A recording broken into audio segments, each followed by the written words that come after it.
13ኛ ወር ከየት መጣች የሚለውን ነው ዛሬ የምንዳሰሰው። ጳጉሜን ትጥፋ ሊሉ የሚችሉ ሰዎች ሊነሱ ይችላሉ በዘመን ኖ እነዚህ ታሪክ አፍራሾች ናቸው። 52 ካልኢት 31 ሳልሲት የሚለውንም ተንተን አድርገን እናያለን። ጳጉሜን 5 ሐሙስ ከሆነ የመጪው ዓመት የክርስቶስ የልደት በዓል ሐሙስ ይሆናል። በእነዚህ 12ቱ ጊዜ ሲመጣ የነበሩ ሰዎች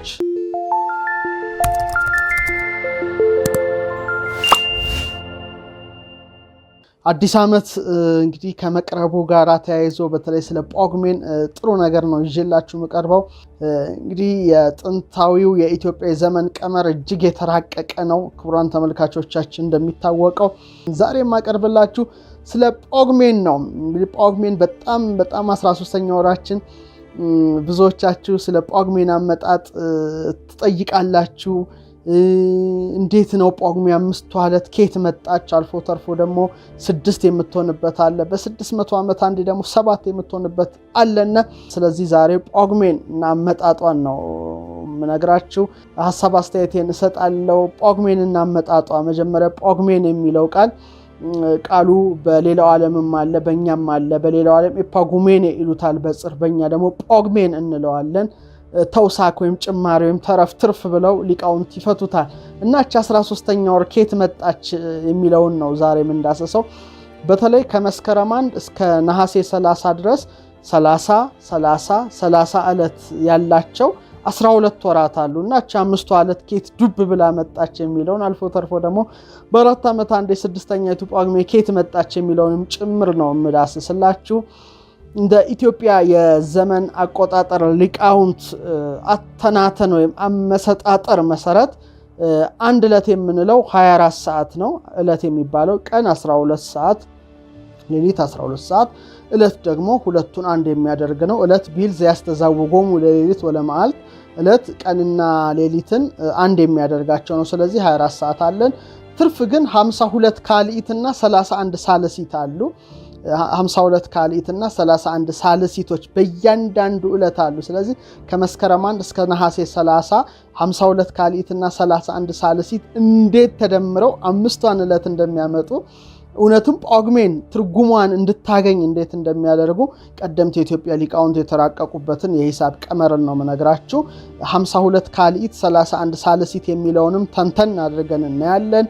እንግዲህ እስከ 7ቱ አዕዋዳት ደግሞ ዝቅ ያሉ ንዑሳን መስፈርቶች አሉ። ለምሳሌ ሳድሲት 6ኛዋ፣ ሐምሲት 5ኛዋ፣ ራቢት 4ኛዋ፣ ሳልሲት 3ኛዋ፣ ካልኢት አለ። ካልኢት ማለት አንድ ካልኢት ማለት 24 ሴኮንድ ማለት ነው።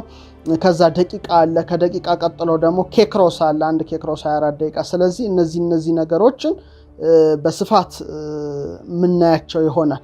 አሁን ግን ከመስከረም 1 እስከ ነሐሴ 30 ያሉትን 52 ካልኢትና 31 ሳልሲት ትርፎችን ደምረን አካፍለን 5ቷ ዕለት እንዴት እንደምትመጣ ቀደምት ኢትዮጵያውያን የተራቀቁበትን የሂሳብ ቀመርን ነው ክቡራን ተመልካቾቻችን ምነግራችሁ። ቅድም እንደጠቀስኩላችሁ አንድ ካልኢት ምንለው በኢትዮጵያ ዘመን ቀመር ትምህርት ማለት 24 ሴኮንድ ነው። ይሄን ባይምሯችሁ ያዙ። አንድ ካልኢት ማለት 24 ሴኮንድ ነው። 52 ካልኢት ከመስከረም 1 እስከ ነሐሴ 30 በእያንዳንዱ ዕለት ያለው 52 ካልኢት እና 31 ሳልሲት ጭማሪን ነው አባስተን ጳጉሜንን ምንደርስበት ማለት ነው። እና 52 ካልኢት ምንለው እንግዲህ ለ24 ማባዛት ነው። ምክንያቱም ቅድም አንድ ካልኢት 24 ሴኮንድ ነው ብያቸዋለሁ። 52 ሲባዛ 24 1248 ቅጽበት ወይም ሴኮንድን ይሰጠናል። 52 ሲባዛ 24 1248 ሴኮንድን ይሰጣቸዋል። በጣም ጥሩ። 1248 ሴኮንድን ወደ ደቂቃ መለወጥ ነው። 1248 ሴኮንድን ወደ ደቂቃ ስትለውጡት 1200 ሴኮንድ 20 ደቂቃ ነው። እንደሚታወቀው 20 ደቂቃ 20 ሲባዛ 60 ስታበዙት 1200 ነው። ስለዚህ 1248 ሴኮንድን ወደ ደቂቃ መለወጥ አለብን። ደቂቃውን ወደ ሰዓት እየለወጥን ነው መሻገር ያለብን። ስለዚህ 1248 ሴኮንድን ወደ ደቂቃ ስለውጠው 1200 ሴኮንድ 20 ደቂቃ ስለሆነ 20 ደቂቃ ከ48 ሴኮንድ ይሆናል ማለት ነው። ስለዚህ 52 ካልኢት ማለት 20 ደቂቃ ከ48 ሴኮንድ ማለት ነው። ይሄን በደንብ አድርጋችሁ አስመሩበት። አሁን 20 ደቂቃ ከ48 ሴኮንድ ይዘናል ማለት ነው። ይሄ ለብቻው አስቀምጡልኝ።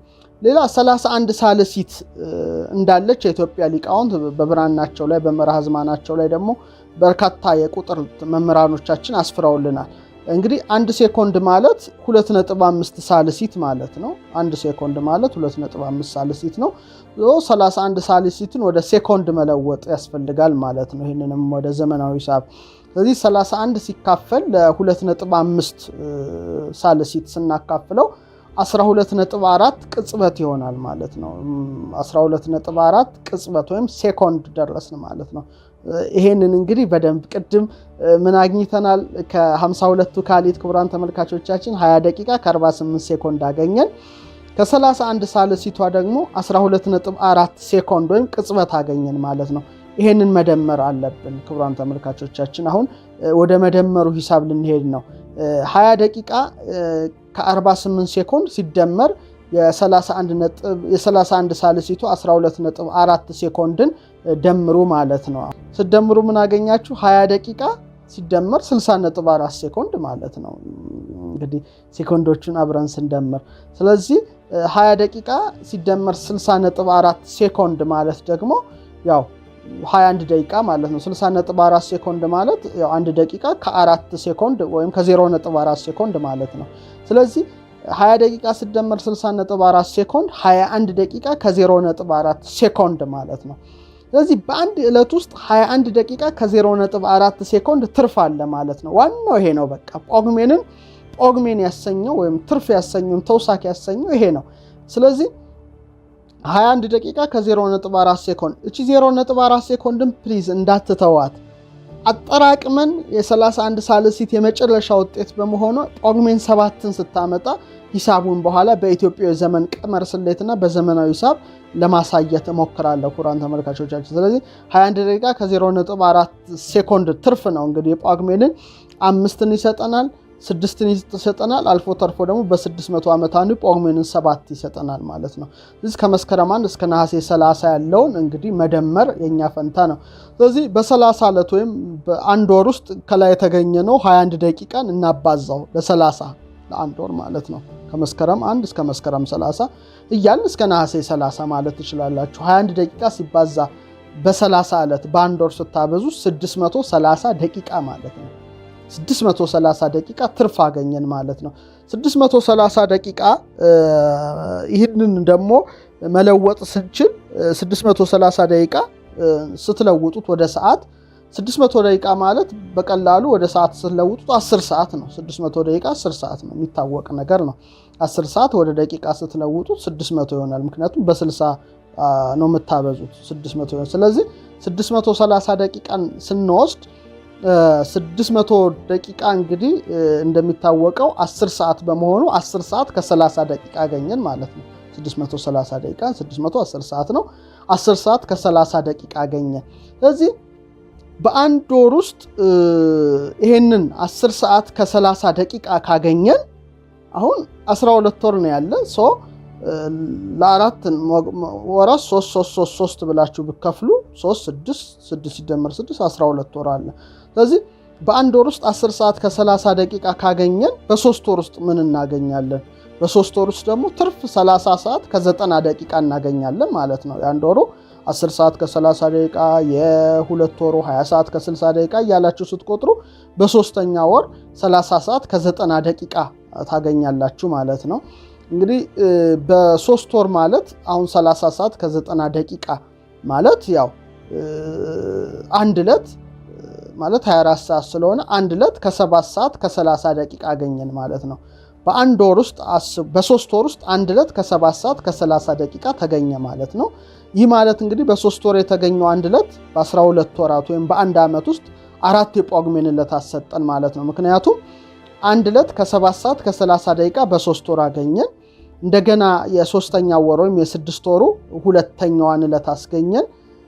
እንደገና ደግሞ የ9 ወሩ ሶስተኛዋን ዕለት አስገኘን። የ12ኛ ወር ደግሞ እስከ ነሐሴ 30 ያለውን ስንቆጥር 4ቱን የጳጉሜን ዕለት አሰጠን ማለት ነው። ስለዚህ በ7 ወር የተገኘው 7 ሰዓት ከ30 ደቂቃ በአንድ ዓመት ወይም በ12 ወራት ስናካፍለው ያው እንደሚታወቀው 28 ሰዓት ከ120 ደቂቃ ይሆናል። ያቺ 7 ሰዓት ከ30 ደቂቃ አንድ ሁለት ያው የጳጉሜን 4 ሰጠን። 1 1 1 1 ሆነው ቀሪዎቹ 7 ሰዓት ከ30 ደቂቃ ደግሞ በአንድ ዓመት ወይም በ12 ወራት ብናሰላው 28 ሰዓት ከ120 ደቂቃ ይሆናል ማለት ነው። እናንተ አባዙት፣ ምክንያቱም በጣም ቀላል ሂሳብ ስለሆነ 120 ደቂቃ ደግሞ 2 ሰዓት ስለሆነ 28 ሰዓት ሲደመር 2 ሰዓት 30 ሰዓት ይሆናል። 30 ሰዓትን ደግሞ ወደ 24 ሰዓት ስለውጡት 24 ሰዓት ሲደመር 6 ሰዓት ማለት ነው። ስለዚህ አንድ ዕለት ሰጠን ማለት ነው። አንድ ዕለት ከ6 ሰዓት ሰጠን ማለት ነው። እቺ አንድ ዕለት እንግዲህ ጳጉሜን 5ን ሰጠችን ማለት ነው። ጳጉሜን 5ን ሰጠን 24 ሰዓት። ቀሪዋ ደግሞ 6 ሰዓት እቺ አምስተኛይቱ ጳጉሜን ነው የሰጠችን። ቀሪዋ 6 ሰዓት ደግሞ ተጠራቅማ በሁለት ዓመት 12 ቀጥሎ እያለ 18 ቀጥሎ 24 ሰዓት ነው። ጳጉሜን 6ን አመጣልን ማለት ነው።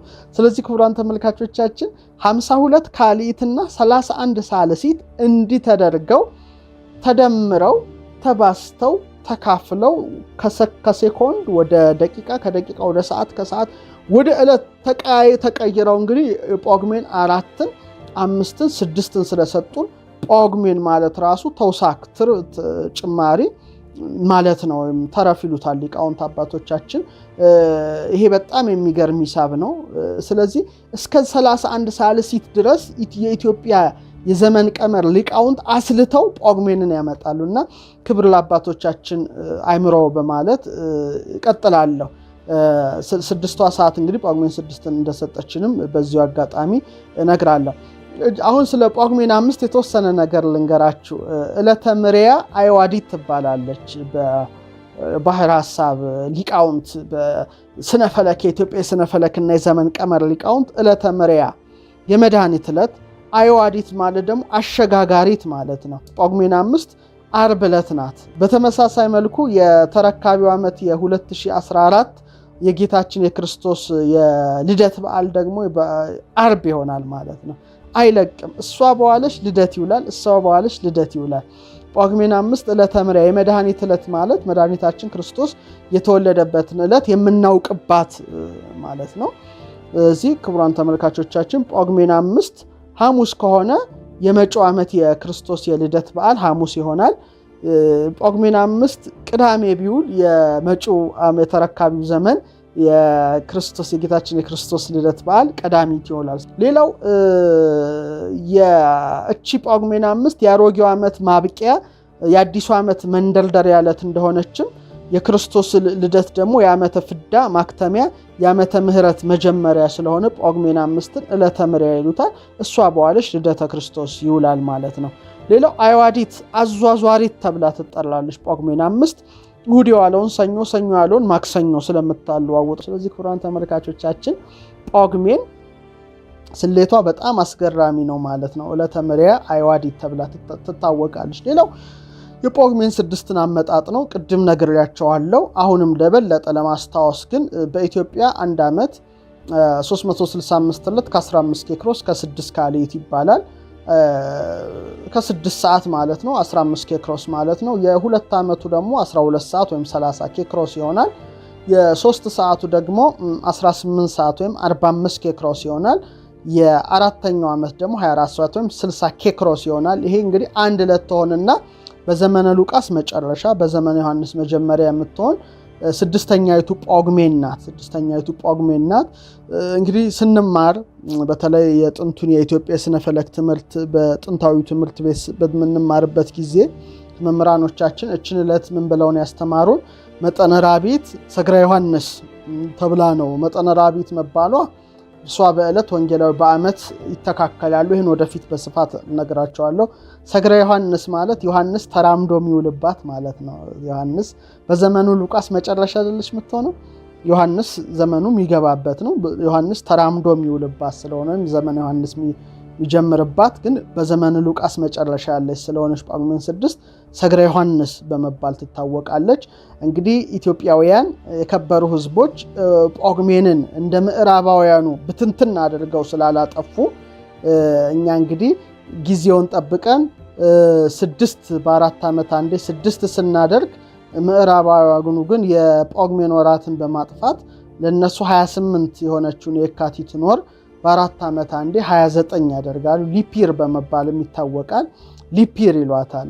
ፌብሩዋሪ ላይ ነው የሚያስቡት። እኛ ግን ምንም ያልጠፋ ጳጉሜን የምትባለውን አክብረን የያዝን በመሆናችን ምክንያት በእውነት ትንሽ ከሌላው ዓለም ለየት በማድረግ ጳጉሜን 6ንም በዘመነ ሉቃስ መጨረሻ በዘመነ ዮሐንስ መጀመሪያ የምናስበውናል። ክቡራን ተመልካቾቻችን አሁን ደግሞ የምነግራችሁ ለየት ያለች ሂሳብ ናት። ጳጉሜን 7 የምትባል ሂሳብ ናት። እቺ በአቡሻህር ወይም በባሕረ ሐሳብ ስናወጣት በቃ አለው የኢትዮጵያውያኑን እሳቤ እነግራቸዋለሁ። ወደ ዘመናዊ ሂሳብ ደግሞ እንለውጣታለን። እንደ ኢትዮጵያውያኑ ስናወጣት ምንድነው ምን ብለው ሪና መዓልት ሪና ሌሊት 7ኛይቱን ጳጉሜንን ለማውጣት እንላለን። መጨረሻ ነው የምናወጣው። አንድ ዓመት 365 ዕለት ከ15 ኬክሮስ ከ6 ካሊት ነው። በ5 ዓመት 30 በ10 ዓመት 60 ካሊት 1 ኬክሮስ በ100 ዓመት 10 በ200 ዓመት 20 በ300 ዓመት 30 በ400 ዓመት 40 በ500 ዓመት 50 በ600 ዓመት 60 ኬክሮስ አንድ ዕለትችም 7ኛይቱ ጳጉሜን ናት። ይኸውም ሪና መዓልት ሪና ሌሊት ብሎ የባሕረ ሐሳብ ወይም የዚህ ሊቅ ያወጣል መጨረሻ። ከዛ በኋላ ነው በዘነ ዜከር ሐሳባተ ሕጎ ትእዛዙ ብሎ የሚያውጀው ማለት ነው። ይሄ እንግዲህ የቀደምት ኢትዮጵያውያን የአሰላል ሂደት ናት። እንግዲህ 335 ከ15 ኬክሮስ ከ6ቷ ካልኢት የምንላት ናት። ግን ለእናንተ በምትረዱት መልኩ ቀለል ለማድረግ ጳጉሜን 7 ሪና መዓልት ወሪና ሌሊት የሚባልም ሂሳብ ነው። ራሱን ችሎ አለ። አንድ ዓመት ቅድም ነግሬያቸዋለሁ። 365 ዕለት ከ15 ኬክሮስ ከ6 ካሊት ነው። 365 ዕለት ከ6 ሰዓት ከ2 ደቂቃ ከ24 ሴኮንድ ማለት ነው። እንግዲህ የፀሐይ አውደ ዓመት የ6ቷ ካሊት ወይም የ2 ደቂቃ ከ24 ሴኮንድ ጥርቅም ነው። ወይም ቅድም መጀመሪያ ላይ ስለ ጳጉሜን ስናነሳት እዚህ ይላቸዋል 52 ካሊት ወይም 31 ሳልሲት ወይም 31 ሳልሲቷ የ0.4 ሴኮንድ ጥርቅም ናት። ጳጉሜንን 7 ያመጣችው ስለዚህ በአንድ ዕለት ውስጥ ያገኘና 0.4 ሴኮንድን ወደ ወር መለወጥ ያስፈልጋል። ወደ 30 ዕለታት መለወጥ ያስፈልጋል ማለት ነው። ይሄ እንግዲህ ሂሳቡን ማውጣት ይቻላል። እንግዲህ በአንድ ዕለት ውስጥ ያገኘና 0.4 ሴኮንድ ወደ 30 ዕለታት በቀላሉ ለውጧት። አሁን ክቡራን ተመልካቾቻችን 0.4 ሴኮንድ ሲባዛ 30 ዕለት ወይም አንድ ወር እንት ይሰጣል 12 ሴኮንድ ይሰጣል በቀላሉ። ስለዚህ 12 ወር ለአንድ ዓመት የቀኗ የወሯ የአንድ ወሩ 12 ሴኮንድ ከሆነ የ12 ወሩ 144 ሴኮንድ ይሆናል ማለት ነው። 144 ሴኮንድን ወደ ደቂቃ ብትለውጡት 2.4 ደቂቃ ማለት ነው። 2.4 ደቂቃ በ10 ዓመት 24 ደቂቃ ይሆናል። በ100 ዓመት 240 ደቂቃ ወይም 4 ሰዓት ይሆናል። በ200 ዓመት 8 ሰዓት፣ በ300 ዓመት 12 ሰዓት፣ በ400 ዓመት 16 ሰዓት፣ በ500 ዓመት 20 ሰዓት፣ በ600 ዓመት ደግሞ 24 ሰዓት ወይም አንድ ዕለት ይሆናል። ይችም 7ኛይቱ ጳጉሜን ናት። ሪና መዓልት ሪና ሌሊት ተብሎ በሊቃውንቱ ይታተታል ማለት ነው። በጥንቱ በኢትዮጵያው ሊቃውንት ስሌት ስንሄድ ነው።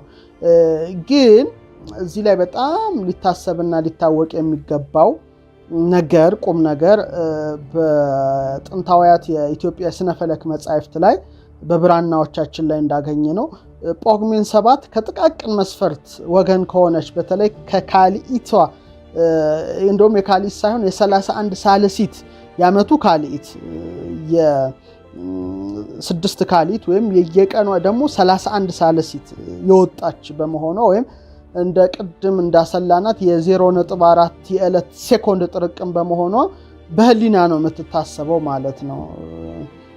እስመ ልማደ መጽሐፍ ይነግር ሁልቆ ምሉአ ወፍጹመ ወይሐድግ ዘተርፈ ወይወስክ ዲበ ሕጸጽ ካላ ይላል መጽሐፍ። ትርፍንትቶ ጎደሎን መልቶ መቁጠር ለማን ነው? ስለዚህ ድቁቅ ደቃይቅ በጣም የደቀቀች ወይም የ31 ሳልሲት የዕለት ማለት ነው ወይም የ6 ካሊት የዓመት ማለት ነው ወይም የዕለቷ እንደ 0.4 ሴኮንድ ጥርቅም በመሆኗ በህሊና ብቻ ታስባ ትውላለች እንጂ በዕለት ደረጃ ጳጉሜን 7 ነው የሚል እንትን የለም። ስለዚህ እንደ ኢትዮጵያውያን የስነፈለክ መምህራኖቻችን እንዳስተማሩን ማለት ነው እስካሁን 12 ጊዜ ሆናለች ነው የሚሉት። እንዳው እንግዲህ የሳይንሱ እንትን የዘመን ቀመር የሚቆጥርበት የሳይንሱ ሌላ ነው። አሁን በኢትዮጵያው ስሌት ነው የምነግራችሁ።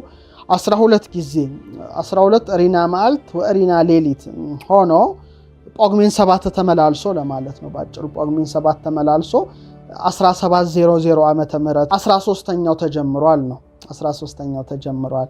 እንግዲህ 13ኛው ተጀምሮ አሁን ደግሞ ይሄው ሊሞላ የሚሆነው በ2300 ወይም በ2300 ይሆናል ማለት ነው።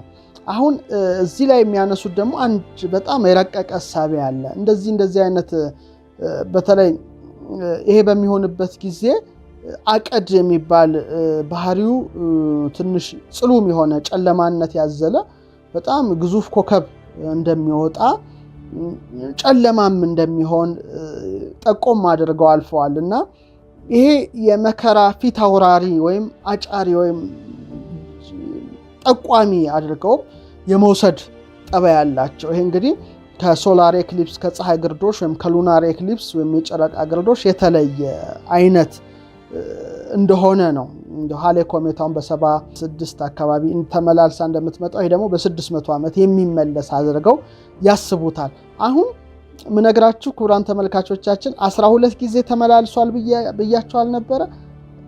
በእነዚህ 12ቱ ጊዜ ሲመጣ የነበሩ ሰዎች ወይም ዘመኑ መች እንደሆነ ደግሞ ጠንቅቀው ቀደምት ኢትዮጵያውያኑ መዝግበውልን ሄደዋል። አሁንም ክብር ለአባቶቻችን እላለሁ። ለምሳሌ ዓለም በተፈጠረ በአዳም ዕድሜ ማለት ነው። አዳም ከመሞቱ አስቀድሞ ወይም አዳም 930 ዓመት አለ የቆየው ይሄ ተከስቷል ማለት ልክ አዳም 600 ዓመት ሲሞላው የመጀመሪያው ጳጉሜን 7 የመጀመሪያው ጨለማ ማለት እንችላለን። ሌላ ሁለተኛው ነው። አሁን 12 ጊዜ ተመላልሶ 13ኛው ሊሞላ በ2300 እንዳልኳችሁ ነው። ሁለተኛው ዓለም ከተፈጠረ ደግሞ በ1200 ዓመት ላይ ማለት ነው። ማለት 60 ሲደመር 600 ሲደመር 600 የሚሆነው 1200 ነው። ያን ጊዜ ደግሞ የአዳም 7ኛ ትውልድ የሆነው ሄኖክ የነበረበት ነው።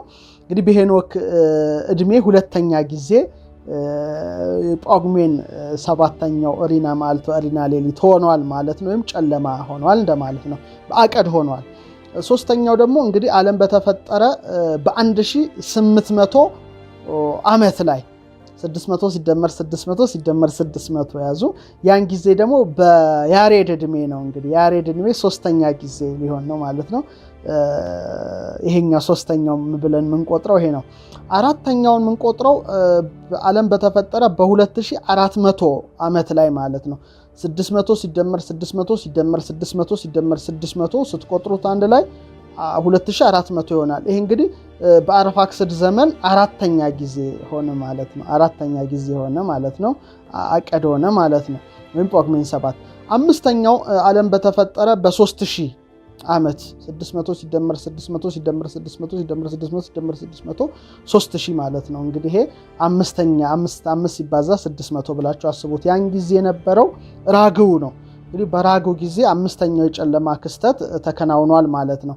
ሌላው ስድስተኛው እንግዲህ እንደምናየው ዓለም በተፈጠረ በ3600 ዓመት ዓለም ላይ ማለት ነው። ለስድስተኛ ጊዜ እንግዲህ 6 ጊዜ አባዙ 600 ሲባዛ 600 ነው። በያዕቆብ ዘመን ላይ ደረስን ማለት ነው። አብርሃም፣ ይስሐቅ፣ ያዕቆብ ያን ጊዜ ያዕቆብ የነበረበት ዘመን ነው። ተከናውኗል። ሰባተኛው እንግዲህ ከፍጥረተ ዓለም ጀምሮ 4200 ዓመት ስትቆጥሩ ኢያዕር በነበረበት ዘመን ሰባተኛው ተከናውኗል ብለው ቀደምት የኢትዮጵያ የስነ ፈለክ ሊቃውንት መዝግበው አልፈዋል። ስምንተኛው እንግዲህ ከዓለም ከተፈጠረ ጀምሮ በ4800 ዓመተ ዓለም እንግዲህ በሕዝቅያስ ዕድሜ ማለት ነው። 600 ሲባዛ 8ን አባዙት ራሳችሁ። ስምንተኛው ጨለማ ተከናውኗል ማለት ነው። እንግዲህ ስምንተኛው ላይ ደረስን ማለት ነው። ቀጥለን የምናየው እንግዲህ ዘጠነኛውን ነው። ከፍጥረት ዓለም ጀምሮ እንግዲህ ዓለም ከተፈጠረ ጀምሮ ዘጠነኛው ደግሞ 5400 ዓመተ ዓለም እንግዲህ በበጥሊሞስ ዘመነ መንግስት ነው። በበጥሊሞስ ዘመነ መንግስት ዘጠነኛው ጳጉሜን 7 ወይም ሪና መዓልት ሪና ሌሊት ወይም አቀድ ሆነ የሚሉት በበጥሊሞስ እድሜ ነው። እንግዲህ በጥሊሞስ እንደምታውቁት የብሉይ ኪዳን መጻሕፍትን በሰባ ሊቃናት አማካይነት ከዕብራይስጥ ቋንቋ ወደ ግሪክ እንዲመለስ ያደረገ የጽር ንጉስ ነው። በጥሊሞስ ይባላል። በሱ ዘመን ማለት ነው። ሌላው 10ኛው እንግዲህ ከፍጥረት ዓለም ጀምሮ በ6000 ዓመተ ዓለም ብለን እንቁጠረው። አሁን እንግዲህ 6000 ከሆነ ልደተ ክርስቶስ ወዲህ ዓመተ ምህረትም ላይ እንደገባን ማስተዋወስ ያስፈልጋል። በ6000 ዓመተ ዓለም ላይ በዘይኑን እድሜ ነው እንግዲህ በ10ኛው የተከናወነው ያን ጊዜ ነው።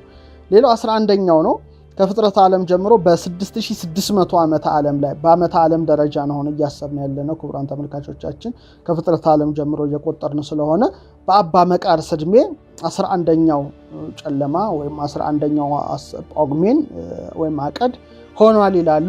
12ኛው እንግዲህ ከፍጥረት ዓለም ጀምሮ በ7200 ዓመተ ዓለም በአፄ ኢያሱ አድያም ሰገድ እድሜ እንግዲህ 12ኛው ጨለማ ተከናውኗል ወይም አቀድ ሆኗል ወይም ጳጉሜን ሆኗል ማለት ነው። እንዲህ ሲባል ታስበው ውሏል ለማለት እንደሆነ መግባት ይገባናል። ስለዚህ 7200 ላይ አፄ ኢያሱ አድያም ሰገድ ዘመን ነው ኢትዮጵያ። ጎንደር ደብረ ብርሃን ስላሴን ያሰሩት ታላቁ ንጉስ አፄ ኢያሱ አድያም ሰገድ ናቸው። እንደውም በጣም የሚገርመው ታሪክ የአድያም ሰገድ ኢያሱ በጣም ዜና መዋላቸው ከሚገርመኝ ውስጥ አንዱን ትዝ ሲለኝ ጎንደር ደብረ ብርሃን ስላሴን ካሰሩ በኋላ ቅጽሩ ጋር ሲደርሱ መሳፍንቱ፣ መኳንንቱ፣ ካህናቱ፣ ዲያቆናቱ አጅበዋቸዋል። የስላሴን ታቦት እኔ ነኝ የሚይዘው አሉ ይላሉ። ዜና መዋላቸውም አለ። በኢትዮጵያ ታሪክ ደግሞ በጣም ተክለ ጻድቅ መኩሪያም ጽፈውታል። ሌሎችም የጻፉት ላይ ታቦቱን እኔ ነኝ የሚይዘው አሉ ይላል። ይገርማልና ተደናገጡ። ግን ግብፃዊ ጳጳስ ስላልተባረከ ፈቀዱላቸው ይላልና ይዘውት እስከ ቤተክርስቲያኑ በር አደረሱ። ያን ጊዜ ቄሰ ገበዙ ተቀብለዋቸው ደግሞ ወደ ቤተ መቅደስ አግብተው ታቦቱ ተባረከና ህዝቡ ተገርሞ ወዴት ሄዶ ኖሯል ሰሞነኛ ቄሱ ታቦት ተሸከመ ዘውዱን ጥሎ ኢያሱ ተብሎላቸዋል። በጣም ይገርማል። የተሸሸገውን የአባቱን ቅስና ኢያሱ ገለጠው፣ ታቦት አነሳና አየነው ኢያሱ ደብረ ብርሃን ቆሞ ልክ እንደ ኪሩቤል ሶስቱን ተሸክሞ ስላሴን ቢሸከም ኢያሱ ገነነ ለአራቱ ኪሩቤል አምስተኛ ሆነ። በትክክል አስታውሻለሁ በጣም እና እንዲህ ተብሎ በሳቸው እድሜ ሆኗል ማለት ነው። ሌላው 13ኛው እንግዲህ 12ኛው ተጠናቀቀ ማለት ነው። በ7200 ዓመተ ዓለም ላይ አካባቢ በአፄ ኢያሱ አድያም ሰገድ 12ኛው ተከሰተ። 13ኛውስ በ7800 ዓመተ ዓለም እንግዲህ ቢያንስ ሰዓት የሚነሳ ሰው አናቅም። እንግዲህ በዛ ሰው እድሜ ደግሞ ጨለማ ይከሰታልና እንደዚህ አይነት ነገሮች ሲወጡ አዋጅ ነጋሪ አይነት ማስጠንቀቂያ አይነት የሆነ ምልክት አይነት ብለው ቀደምት ኢትዮጵያውያን ያሰቡት ነበረ። ያንንም በጽሁፋቸው ላይ አስፍረውት እናገኛለን። ክቡራን ተመልካቾቻችን ይህን ምርጥ ነገር፣ ይህን ታላቅ ምርምር፣ ይህን ታላቅ ሂሳብ ላቆዩልን ለክቡራን አባቶቻችን ክብር ይገባቸዋልና የአባቶችን ድንበር አታፍልስ ይላልና ይህንን ጠንቅቀው አቆይተውልናል። እኛም በእውነት በእጅጉ ጠንቅቀን አክብረን ጽፈንም ለመጪው ትውልድም አንድሮሜዳ ላይ ተጽፏል፣ ሌሎችም ሊቃውንት ጽፈዋል። የሚቀጥለው ትውልድን ጳጉሜንን ከነሙሉ ክብሯ ሳንሸራርፋት እችን ታላቅ ምስጢር የያዘችለት ኢትዮጵያውያን ሁሉ ለምሳሌ ጳጉሜን ትጥፋ ሊሉ የሚችሉ ሰዎች ሊነሱ ይችላሉ በዘመን እነዚህ ታሪክ አፍራሾች ናቸው። ስለዚህ ጳጉሜንን ከነሙሉ ክብሯ አባቶቻችን እንዳስረከቡት እኛም ለመጪው ትውልድ ደግሞ ተከታይ ተረካቢዎቻችን ከነሙሉ ክብሯ ለመጪው ትውልድ እንድታስተላለፉ አደራ በማለት ከነሙሉ ክብሯ ጳጉሜንን 4ም 5ም 6ም አልፎ ተርፎ 7ኛውን ስሌት በማስተላለፋቸው ይሄ ደግሞ ኢትዮጵያ የምትኮራበት ለመላው ዓለም ደግሞ ይህን ምስጢር የምታስረዳበት ትልቅ እድል ነው ብዬ አስባለሁና ዓለም የጣላቸውን ወይም የናቃትን 31 ሳልሲትን ይቅርታና 0.4 ሴኮንድን እንዴት እቺ ብናኝ ሴኮንድ አጠራቅማ እለት ራሱ ቀደምት ኢትዮጵያ እንዳገኙ ሳስብ ሁል ጊዜ በእውነት በእጅጉ አደንቃለሁ። እናንተም እንግዲህ በቀረብኩላችሁ ነገር ላይ እየተመራመራችሁ ለቤተሰቡ ወላጆች ከሆናችሁ ልጆቻችሁ እያስተላለፋችሁት እንድትዘልቁ አደራ በማለት የዛሬውን መርሃ ግብራችንን እዚህ ላይ እናበቃለን።